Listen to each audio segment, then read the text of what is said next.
think the question asks more about pedagogy, so I'll talk more about pedagogy, but also by emphasizing that if you don't have the content, then what people end up doing with ethnic studies is can be really weak content-wise. I mean, somebody really has to be, and sometimes I'll make this analogy, if I'm talking to people from outside of ethnic studies, it's like if you're hiring somebody to teach physics, you want somebody who's well-grounded in physics knowledge, and we know that if you don't have strong grounding in subject matter, what you teach ends up actually being not all that great.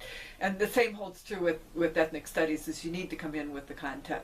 But the content by itself, you can have a teacher standing up in front of kids and they may have all the content in the world and simply losing the kids.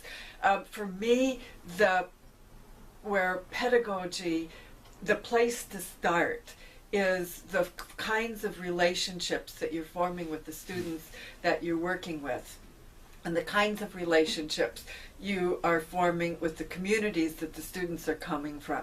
Because if you don't have really good dialogical relationships and relationships of mutual respect with the kids and with their communities, the rest of what you do is going to be severely compromised. And personally, I came to this I sort of intuitively. I started my career as a special ed teacher, and have actually, as a teacher, never really felt like I was the expert in the room. I'm not sure why, but I never really felt like I was the expert in the room. I've always felt like the students they brought very important pieces to the teaching and learning process.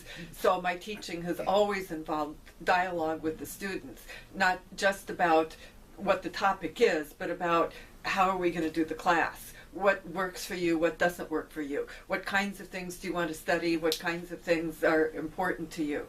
And actually, from the time I was student teaching, one of my first. Can I tell you a story? Yeah. Yeah. Okay. Because this can probably get it's edited fine. out.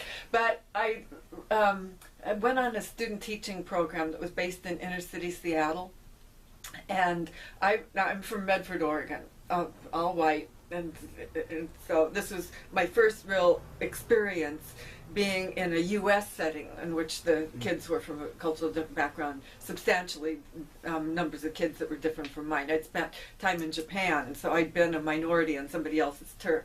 But being in a working class high school where there was no racial ethnic majority, it was new for me. And so I was in a field-based program to be a social studies teacher. And I gradually while my cooperating teacher was teaching by doing lectures and from the front of the room, and he was a good storyteller and stuff, he was interesting and engaging. And as a student teacher, initially I would watch him and then help the kids with their work, which is answering questions at the end of the chapter. I sort of realized that this was all mechanical for them. They weren't really learning anything. They would answer the questions at the end of the chapter by going and finding a sentence that would answer and then copy it, then go on to the next question. And as I was getting to know the kids outside of school, then I started thinking just critically about what is this that I'm learning how to do. And so when it was my turn to take over the class, the topic, this is world history, the topic we were on was feudalism in Europe. And so I spent time, I was never a history major, I majored in political science, so I spent time researching feudalism in Europe and coming up with this lecture I was going to give. And so I started my lecture, my cooperating teacher looked around, everything seemed to be going as it should, so he left. And I saw the kids' eyes glaze over within about 2 minutes into my lecture. And I thought, this isn't working. So I put the lecture notes aside and I said, okay, what do you guys want to study? And they were kind of, what would you guys really be interested in? This is social studies. What could we study? And so they started brainstorming topics, and this was about 1972, and what they came up with that they really had a lot of questions about was the women's liberation movement. So I'm like, okay, well, let's say we take the women's liberation movement. What are your questions that you would like to know about that? And then we brainstorm questions on the board. Well, okay, let's see. How might we go about investigating those questions? And so we formed small groups. Different groups took topics and kind of talked about how might you get information about that. And then it was the end of the class, and my cooperating teacher comes back and, oops, we're not on feudalism in Europe. But he let me play that out for a week. But that changed me pedagogically, and this will get back to your question about ethnic studies pedagogy, because I learned that when the teaching and learning was dialogical, and the students were able to help pose the questions and be part of the decisions about how the questions are going to get addressed, they exhibited more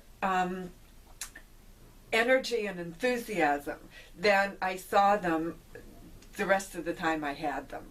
And so that I took that away with me, and that dialogical kind of relationship-based teaching has been a part of my pedagogy ever since. So I can go back to the article with Alison Tintianco-Caballos et al. About where we talk about ethnic studies pedagogy.